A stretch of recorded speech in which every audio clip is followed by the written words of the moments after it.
Listen, the Blue Jays aren't done yet. They're going after Framber Valdez, and honestly, this could be exactly what they need to push them over the edge. Here's what makes this interesting. Toronto's already dropped massive money on Dylan Cease, signed Cody Ponce to a solid deal, and got Shane Bieber back on that player option. But Valdez, he's different. This guy's been one of the most consistent arms in baseball since 2020, posting a 3.23 ERA over that stretch. He's not flashy, he's not going to blow you away with velocity, but he gets outs. That's what matters.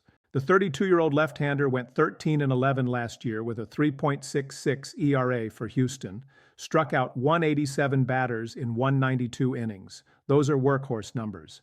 And let's not forget, this is a guy who showed up huge in the 2022 World Series, posting a 1.46 ERA in 2 starts against Philly.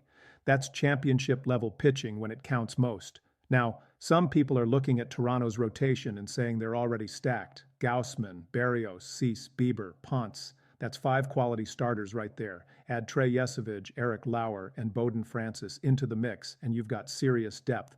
But here's the thing about depth in baseball. You can never have enough pitching. Injuries happen. Guys underperform. Having someone like Valdez means you're not scrambling in June when someone hits the injured list. What's wild is Valdez turned down that $22 million qualifying offer back in the offseason. Him and Zach Gallen are the only 2 guys left on the market who did that. That tells you he believes in his value, and rightfully so. 2 All-Star appearances, consistent production, postseason experience. He's betting on himself, and some team is going to pay him well for it. For the Jays, this isn't just about adding another arm. It's about making a statement. They've been aggressive this winter, and bringing in Valdez would signal they're all in for 2026. The AL East is brutal. You've got the Yankees, the Orioles, the Rays all competing. If Toronto wants to break through, they need every advantage they can get. The competition for Valdez is heating up, though. Multiple teams are in the mix, and with his track record, someone's going to overpay. The question is whether Toronto's willing to do that after already committing big money to Cease.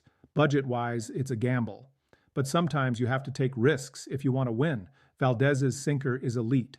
It generates ground balls, keeps him out of trouble, and allows him to eat innings. That's exactly what championship teams need. Guys who can give you 6-7 innings and keep the bullpen fresh. In a long season, that's invaluable.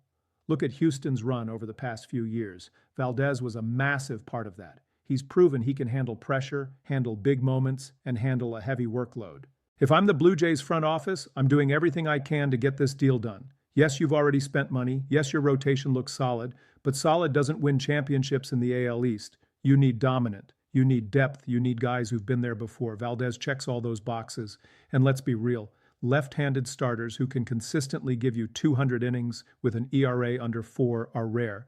They don't grow on trees. When one becomes available, you jump on it. Toronto's window is right now. They've got a competitive roster. They've made moves to improve, and adding Valdez could be the final piece that takes them from contender to favorite. The market's thin right now. Besides Valdez and Gallen, there's not much left. That scarcity drives up prices, but it also means teams are getting desperate.